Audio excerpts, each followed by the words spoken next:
বন্ধুরা, আজকে আপনাদের বলবো অস্ট্রেলিয়ার সেই আশ্চর্য দেয়ালের গল্প, যা পৃথিবীর সবথেকে লম্বা তারের বেড়া হিসেবে পরিচিত। মাত্র 24টা প্রাণী থেকে শুরু হওয়া এক বিপর্যয় কিভাবে পুরো মহাদেশকে সংকটে ফেলে দিয়েছিল, আর সেই সংকট মোকাবেলায় তৈরি এক বিশাল বেড়া কিভাবে নিজেই নতুন সমস্যার কারণ হয়ে দাঁড়িয়েছিল, তারই সংক্ষিপ্ত কিন্তু রোমাঞ্চকর ইতিহাস জানাবো আজকের এই ভিডিওতে। তাই ভিডিওটা শেষ পর্যন্ত অবশ্যই দেখুন। অস্ট্রেলিয়ার একটা বেড়া কিভাবে গোটা দেশকে দুটো ভাগে বিভক্ত করে দিয়েছিল, সেটা জানার জন্য আমাদের 1859 সালে পিছিয়ে যেতে হবে। সেই বছর ইউরোপ থেকে কিছু মানুষ অস্ট্রেলিয়ায় বন্য খরগোশ এনে নিজেদের জমিতে ছেড়ে দেয়। তাদের উদ্দেশ্য ছিল শুধুমাত্র শিকারের আনন্দ নেওয়া, কিন্তু সেই ছোট সিদ্ধান্তই গোটা অস্ট্রেলিয়ার এক ভয়াবহ পরিণতি ডেকে এনেছিল। এই খরগোশদের সংখ্যা এত দ্রুত বাড়তে থাকে যে তা যেন এক জৈবিক বিস্ফোরণের মতো ছড়িয়ে পড়ে। একজোড়া খরগোশ মাত্র এক বছরে 30 থেকে 50টা বাচ্চা জন্ম দিতে সক্ষম। আরও ভয়ঙ্কর ব্যাপার হলো, এই বাচ্চারা 3 থেকে 4 মাসের মধ্যে নিজেরাই প্রজননে সক্ষম হয়ে ওঠে। এই দ্রুত বংশবৃদ্ধির ফলে মাত্র 10 বছরের মধ্যেই সেই 24টা খরগোশের দল কয়েক লক্ষতে পরিণত হয়। 1900 সালের মধ্যে, অর্থাৎ প্রায় 40 বছরের মধ্যেই অস্ট্রেলিয়ায় খরগোশের সংখ্যা 10 কোটিরও বেশি হয়ে যায়। এটা অস্ট্রেলিয়ার ইতিহাসে সবথেকে ভয়াবহ পরিবেশগত বিপর্যয়ে পরিণত হয়। স্থানীয় শিকারী প্রাণীরা যেমন ডিঙ্গো ও ঈগল খরগোশ শিকার করত ঠিকই, কিন্তু খরগোশের সংখ্যা এত দ্রুত বাড়ছিল যে তাদের নিয়ন্ত্রণ করা অসম্ভব হয়ে পড়ে। তার উপর খরগোশরা নতুন পরিবেশের সঙ্গে খুব দ্রুত নিজেদের মানিয়ে নেয়, মাটির নিচে গভীর গর্ত বানায় এবং বেশিরভাগ শিকারীদের নাগালের বাইরে চলে যায়। দক্ষিণ অস্ট্রেলিয়ার বিস্তীর্ণ এলাকা তাদের জন্য এক স্বর্গে পরিণত হয়ে যায়। সেখানে শিকারী কম ছিল, ঘাসের প্রাচুর্য ছিল, আর আবহাওয়া ছিল অত্যন্ত অনুকূল। 1890-এর দশকে পরিস্থিতি পুরোপুরি হাতের বাইরে চলে যায়। খরগোশরা ক্ষেতের পর ক্ষেত ধ্বংস করে দেয়, মাটি পর্যন্ত খুঁড়ে নষ্ট করে ফেলে, প্রতি বছর কোটি কোটি টাকার ফসল নষ্ট হতে থাকে। আর এখান থেকে জন্ম নেয় এক নতুন ধারণা। সরকার খরগোশ দমনের জন্য সমস্ত রকম উপায় প্রয়োগ করে। বিষ প্রয়োগ করা হয়, ব্যাপক হারে শিকার অভিযান চালানো হয়, এমনকি মানুষকে খরগোশের শিকারে উৎসাহ দিতে প্রতিযোগিতারও ব্যবস্থা করা হয়। কিন্তু কিছুই খুব বেশি কার্যকর হয়নি, বরং অতিরিক্ত বিষ ব্যবহারের ফলে নতুন বিপদ দেখা দেয়। অতিরিক্ত বিষ প্রয়োগ করায় বেশিরভাগ খরগোশ সেই বিষের প্রতিও প্রতিরোধক্ষম হয়ে ওঠে। যারা সেই সব খরগোশ শিকার করে তাদের মাংস বিক্রি করত বা খেত, তারাও অসুস্থ হতে শুরু করে। ফলস্বরূপ বাজার থেকে খরগোশের মাংস প্রায় হারিয়ে যায়। তারপর মানুষ খরগোশ দমনের এক নতুন উপায় নিয়ে ভাবতে শুরু করে। এই চিন্তায় জন্ম দেয় এক বিশাল পরিকল্পনার। 1901 সালে ওয়েস্টার্ন অস্ট্রেলিয়ায় প্রথম দীর্ঘ বেড়া নির্মাণের কাজ শুরু হয়, যাকে বলা হয় স্টেট ব্যারিয়ার ফেন্স। এই বেড়া তৈরির মূল উদ্দেশ্য ছিল পূর্ব দিক থেকে আসা খরগোশদের পশ্চিম অস্ট্রেলিয়ার উর্বর জমিতে ঢুকতে না দেয়া। শেষ পর্যন্ত এই বেড়ার দৈর্ঘ্য 1800 কিলোমিটারের থেকেও বেশি হয়ে যায়, এবং সেই সময় এটাকে পৃথিবীর সবথেকে বড় লম্বা বেড়াগুলোর মধ্যে একটা ধরা হতো। যদিও বাস্তবে এই বেড়া ভয়ঙ্কর দুঃস্বপ্ন হয়ে উঠেছিল। প্রচণ্ড গরমে পুড়ে যাওয়া মরুভূমির ভেতর দিয়ে শ্রমিকদের কাজ করতে হতো।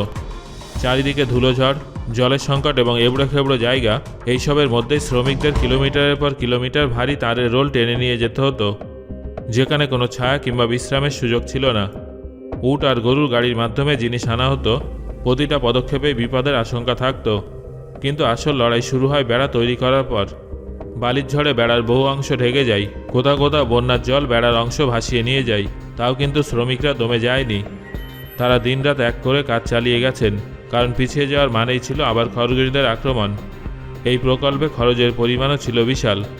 সেই সময়ের হিসেবে এর খরচ ছিল প্রায় 900 কোটি টাকার থেকেও বেশি, কিন্তু ফলাফল ছিল আশ্চর্যজনক। অবশেষে খরগোশের বিস্তার থেমে যায়। পশ্চিম অস্ট্রেলিয়ার কৃষকরা বহু বছর পর স্বস্তির নিঃশ্বাস ফেলেন। জমি আবার সবুজ হতে শুরু করে, চাষ থেকে কৃষকরা পুনরায় লাভ করতে শুরু করে।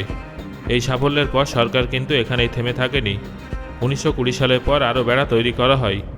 এবার শুধু খরগোশ নয়, বরং ডিঙ্গোর মতো শিকারী প্রাণীদের হাত থেকেও গবাদি পশুকে রক্ষা করা ছিল এর প্রধান উদ্দেশ্য।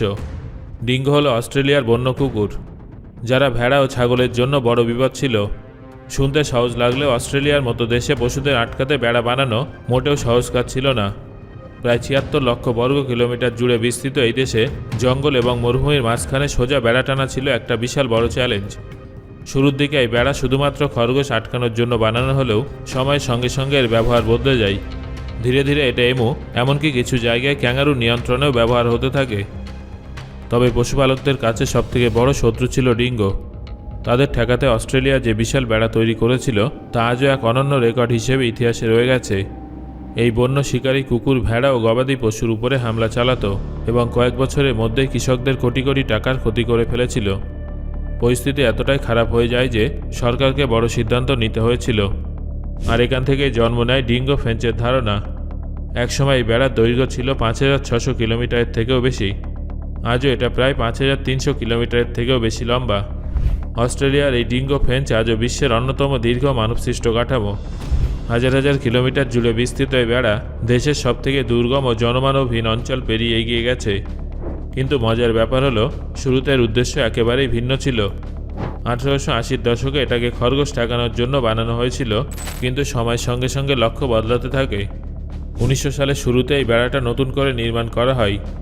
এর মূল লক্ষ্য ছিল ডিঙ্গোদের দূরে রাখা এবং গবাদি পশুদের নিরাপত্তা নিশ্চিত করা। ধীরে ধীরে এই বেড়া শুধু একটা কাঠামো নয়, বরং মানুষ আর প্রকৃতির মাঝে এক স্পষ্ট যুদ্ধ রেখায় পরিণত হয়েছিল। বেড়ার উত্তর পশ্চিম দিকে ডিঙ্গোরা মুক্তভাবে চলাফেরা করত, সেখানে পরিবেশ তুলনামূলকভাবে বেশি ভারসাম্যপূর্ণ ছিল। কিন্তু দক্ষিণ পূর্ব দিকে চিত্রটা একেবারেই উল্টো। যেখানে ডিঙ্গো নেই, সেখানে শেয়াল ও ফেরাল বিড়ালের সংখ্যা বেড়ে গেছে। তবে কৃষকদের কাছে এলাকা তাদের জীবিকা রক্ষা কবচ। যদি ডিঙ্গো এলাকায় ঢুকে পড়ে, তাহলে তাদের পুরো পশুপালন ব্যবসাটাই ধ্বংস হয়ে যেতে পারে। তাই 1950 সালের মধ্যে এই বেড়াটা শুধু একটা কাঠামো নয়, বরং এক প্রতীকে পরিণত হয়েছিল। বিজ্ঞানীরা নাম দেন দ্য ডিঙ্গো লাইন। কিন্তু এই রেখাটা রক্ষা করা মোটেও সহজ নয়। আজও বিশেষ টিম প্রতিদিন শত শত কিলোমিটার পথ পাড়ি দিয়ে এই বেড়ার প্রতিটা অংশ পরীক্ষা করেন। তবে পরিবেশবিদদের মতে এই বেড়া প্রকৃতির ভারসাম্য নষ্ট করে এবং এক ধরনের কৃত্রিম বিভাজন তৈরি করে। অন্যদিকে কৃষকদের দাবি এই বেড়াই তাদের জীবনের ঢাল। ডিঙ্গো ফেন্স সত্যি অস্ট্রেলিয়াকে দুই ভাগে ভাগ করে দিয়েছে। যখন অস্ট্রেলিয়া এই বেড়া তৈরির কাজ শুরু হয়, তখন প্রকৃতির কথা খুব একটা ভাবা হয়নি। তখন মূল লক্ষ্য ছিল অর্থনৈতিক ক্ষতি কমানো এবং লাভ রক্ষা করা। এই বেড়া আসলে এক বিশাল আর্থিক সিদ্ধান্ত ছিল, যাতে বন্য প্রাণীরা ফসল ও পশুপালনের ক্ষতি করতে না পারে এবং ভেড়া পালন শিল্প ধ্বংসের হাত থেকে রক্ষা পায়। শুরুতে প্রকৃতি রক্ষার জন্য নয়, বরং কৃষক ও ব্যবসায়ীদের স্বার্থ রক্ষার জন্য এই পদক্ষেপ নেওয়া হয়েছিল। 1907 সালের মধ্যে এর কাজ সম্পূর্ণ হয়ে যায়। কিন্তু সময়ের সঙ্গে সঙ্গে মানুষ আরও নতুন ও কার্যকর পদ্ধতি খুঁজতে শুরু করেন। এই ভাবনা থেকে 2010-এর দশকে কুইন্সল্যান্ডে শুরু হয় এক নতুন পরিকল্পনা, যার নাম ক্লাস্টার ফেন্সিং। আগে যেখানে একটা দীর্ঘ বেড়া পুরো সীমান্ত জুড়ে তৈরি করা হতো, সেখানে এখন কৃষকরা একত্রিত হয়ে নিজেদের জমিকে ছোট ছোট গ্রুপে ভাগ করে নেন। প্রতিটা গ্রুপ নিজেদের সীমানা ঘিরে শক্তিশালী বেড়ার নেটওয়ার্ক তৈরি করে, যা কয়েকশো কিলোমিটার পর্যন্ত বিস্তৃত। এর মূল লক্ষ্য ছিল বন্য কুকুর, ক্যাঙ্গারু ও অন্যান্য শিকারী প্রাণীদের বাইরে রাখা, যাতে ভেড়া পালন আরও নিরাপদভাবে চালু করা যায়। এই বেড়া শুধু তৈরি করেই ছেড়ে দেওয়া হয় না, এর ভেতরে মানুষ নিয়মিত বসবাস করে, কাজ করে এবং প্রতিদিন নজরদারি চালায়। তবুও তখন অনেকেই প্রশ্ন তুলেছিলেন, এত টাকা কি সত্যিই সঠিক জায়গায় খরচ হচ্ছে? তবে সময়ের সঙ্গে সঙ্গে পরিস্থিতি বদলে যায়। গবেষণায় দেখা যায়, যেখানে ক্লাস্টার ফেন্সিং করা হয়েছিল, সেখানে গবাদি পশুর উপরে শিকারী প্রাণীর আক্রমণ প্রায় 90% পর্যন্ত কমে গেছে। পশুর স্বাস্থ্য মান উন্নত হয়েছে, ভেড়ার বেঁচে থাকার হার বেড়েছে, চারণভূমি আবার সবুজ হয়ে উঠেছে, মাটির অবস্থা উন্নত হয়েছে এবং যে সমস্ত কৃষকরা আগে প্রতি বছর ক্ষতির হিসাব করতেন, তারা এখন লাভ করতে শুরু করেছেন। সো বন্ধুরা, আজকের ভিডিওটা আপনার কেমন লাগলো সেটা অবশ্যই আমাকে কমেন্ট করে জানান। এই ঘটনার কথা কি আপনি আগে থেকে জানতেন, সেটাও আমাকে জানাবেন। ধন্যবাদ।